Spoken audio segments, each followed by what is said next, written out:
Hello friends, நம்மக்கிட்ட வந்து கிழங்கு வகைகள் கிடைக்கும் அப்படின்ட்டு சொல்லி போன அறுவடை வீடியோவில் வந்து சொல்லியிருந்தாங்க. அதை பார்த்துட்டு நிறைய நண்பர்கள் வந்து வாட்ஸ்அப்பில் கேட்டிருந்தீங்க, கிழங்குகள் வேணும் அப்படின்ட்டு கேட்டிருந்தீங்க. அப்புறம் இந்த கிழங்குகள் வந்து எந்த பேக்கில் நடணும், எப்போ நடவு செய்யணும் அப்படிங்கிற மாதிரிலாம் கேட்டிருந்தீங்க. நம்மக்கிட்ட என்னென்ன கிழங்குகள் இருக்குது, அந்த கிழங்குகள் எல்லாம் எந்த சைஸ் பேக்கில் நடணும், எப்போ நடவு செய்யணும் அப்படின்னு டீட்டெயிலும் உங்களுக்கு இந்த வீடியோவில் நான் சொல்கிறேன். முதல்ல நீங்கள் பார்க்குறது வந்து சிறுவள்ளி கிழங்குங்க. நம்ம நிறைய பாரம்பரிய கிழங்கு ரகங்கள் வந்து இப்போ நிறைய பார்க்க ஆரம்பிச்சிட்டோம். ஆனால் இந்த சிறுவள்ளி கிழங்கு மட்டும் கொஞ்சம் ரேராக இருக்கிற மாதிரி இருக்குது, அதிகம் பார்க்க முடியறதில்ல. இந்த சிறுவள்ளி கிழங்கு பார்த்தீங்கன்னா அப்படியே கொத்தா காய்க்குங்க. நம்ம வேர்க்கடலை எப்படி இருக்குது அதே மாதிரி கொத்தா காய்க்குங்க. ஒரு கிழங்கு நம்ம நடவு செஞ்சோம்னா அப்படியே கொத்தா காய்க்கும். இந்த கிழங்கு பார்த்தீங்கன்னா நீங்கள் வந்து 15க்கு 15 சைஸ் பேக்கில் வந்து நடவு செய்யலாங்க. இந்த கிழங்கு வந்து எப்போ நடவு செய்யணும் அப்படின்ட்டு பார்த்தீங்கன்னா மே மாதம் நடவு செய்யலாங்க. மே மாதம் நடவு செய்கிறதுக்கு இப்போ எதுக்கு சேலுக்கு போட்டிருக்கோம் அப்படின்ட்டு நீங்கள் நினைப்பீங்க. இது இப்போ தாங்க ஃப்ரெஷ்ஷாக கிடைக்கும். கொஞ்ச நாள் ஆகிட்டா பார்க்க முடியாது, கிழங்கு வந்து கிடைக்காது. இந்த கிழங்கை வாங்கி இப்போ ஃப்ரெஷ்ஷாக இருக்கும் போதே நம்ம நடவு செய்யக்கூடாது. ஃப்ரெஷ்ஷாக இருக்கும் போதே நீங்கள் நடவு செஞ்சிங்கன்னா உள்ள மண்ணுக்குள்ளேயே வந்து அழுகி போயிடும். இதை வந்து நிழலான பகுதியில் ஒரு ஓரமாக வச்சிட்டிங்கன்னா அது சுருங்கி தானாக முளைச்சி வர ஆரம்பிக்கும். அதுக்கப்புறமா தான் நீங்கள் நடவு செய்யணும். மே மாதம் நீங்கள் நடவு செஞ்சிங்கன்னா இப்போ நம்ம ஜனவரி மாதம்லாம் நமக்கு வந்து அறுவடைக்கு வந்துடும். என் கணவர் கையில் வச்சுருக்காங்க பார்த்தீங்களா, இந்த மாதிரி தான் இந்த கிழங்கு வந்து விளைச்சலுக்கு வருங்க. அப்படியே நல்லா கொத்தாக இருக்கும் ஒரு கிழங்கு வச்சோம்னா.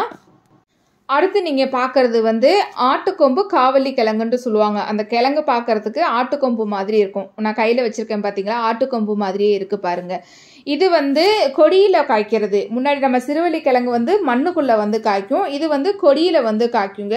அப்படியே குச்சி குச்சியாக நீள நீளமாக இருக்கும். ஆட்டுக்கொம்பு காவலி கிழங்குன்ட்டு சொல்லுவாங்க. இதுவும் பார்த்தீங்கன்னா நம்ம சும்மா அவிச்சு சாப்பிடலாம்.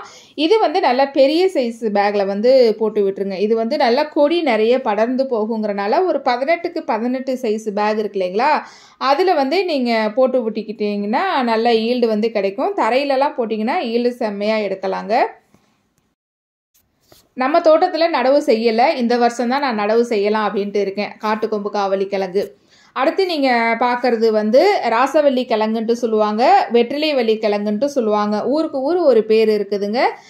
இந்த கிழங்கு பார்த்தீங்கன்னா தோல் அப்படி சுரண்டி எடுத்தோம்னா பிங்க் கலராக இருக்குது, ஆனால் கிழங்கை கட் பண்ணி எடுக்கும்போது உள்ளே வந்து வெள்ளை கலராக இருக்கும். இது வந்து வெள்ளை ரகம். இன்னொரு கிழங்கு இருக்குது, அது வந்து உள்ளே வந்து பர்பிளாக இருக்கும், அது நம்மள்கிட்ட கிடையாது. இது வந்து நீங்கள் தரையில் வச்சிங்க அப்படின்னா ஒரு கிழங்கு வச்சோம்னா அதில் 5 கிலோ வரைக்கும் ஈல்டு எடுக்கலாங்க. மண் வந்து நல்லா இருந்ததுன்னா 5 கிலோ கூட கிடைக்கும். நல்லா பெருசு பெருசாக இருக்கும். நம்ம க்ரோ பேக்கில் வச்சோம்னா கூட நீங்கள் வந்து நல்ல பெரிய சைஸ் பேக்கில் வந்து வச்சுருங்க. ஒரு 18க்கு 18 சைஸ் பேக்லலாம் வச்சுருங்க. மண் கலவி நல்லா போட்டு விடுங்க, ஈல்டு வந்து நல்லா கிடைக்கும். அடுத்து நீங்கள் பார்க்குறது வந்து மரவள்ளி கிழங்கு குச்சி. இது வந்து ஆழ்வெளி கிழங்குன்ட்டு சொல்லுவாங்க. எங்கள் ஊரில் வந்து மரவள்ளி கிழங்குன்ட்டு சொல்லுவாங்க. இது வந்து கிழங்கு வச்சா வராது, இந்த ஸ்டெம்மு தான் வைக்கணும்.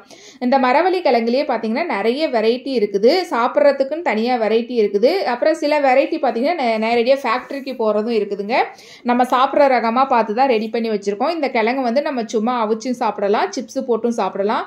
இது குச்சி வச்சாலே வந்துடும்.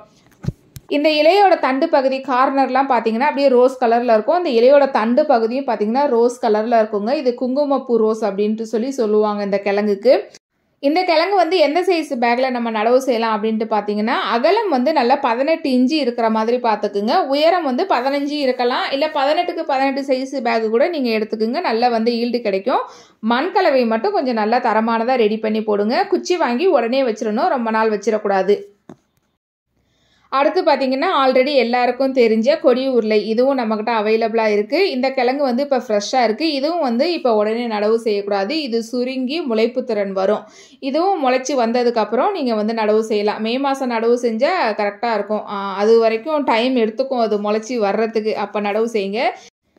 இந்த கொடி உருளையும் பார்த்தீங்கன்னா நல்ல பெரிய சைஸ் பேக்கில் வந்து நட்டு விட்டுருங்க. 18க்கு 18 வந்து நடவு செஞ்சுருங்க. எந்த அளவு நம்ம பெரிய சைஸ் பேக்கில் வந்து போட்டு விடுறோமோ அந்தளவு ஈல்டு வந்து நமக்கு நிறைய கிடைக்குங்க.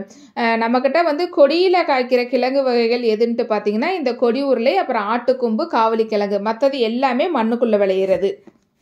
இப்போ நீங்கள் வந்து பார்த்த கிழங்கு வகைகள் எல்லாமே நம்மள்கிட்ட கிடைக்குங்க. இது மட்டும் இல்லாமல் கோவக்காய் செடியும் கிடைக்கும். அப்புறம் உங்கள் வீட்டு தோட்டம் மற்றும் மாடி தோட்டத்திற்கு தேவையான தரமான நாட்டு விதைகள், உயிர் உரங்கள், வேப்ப புண்ணாக்கு, கடலை புண்ணாக்கு, பஞ்சகாவியம், மீன் அமிலம், க்ரோ பேக்ஸ் இதெல்லாம் நம்மள்கிட்ட கிடைக்குங்க. ஸ்க்ரீனில் தெரிகிற நம்பருக்கு வாட்ஸ்அப் பண்ணுங்கள், உங்களுக்கு டீட்டெயில் எல்லாம் அனுப்பி வைக்கிறேன். பொருட்கள் பார்த்தீங்கன்னா நம்ம கொரியர் மூலமாக எல்லா இடத்துக்கும் அனுப்பி வைப்போம்.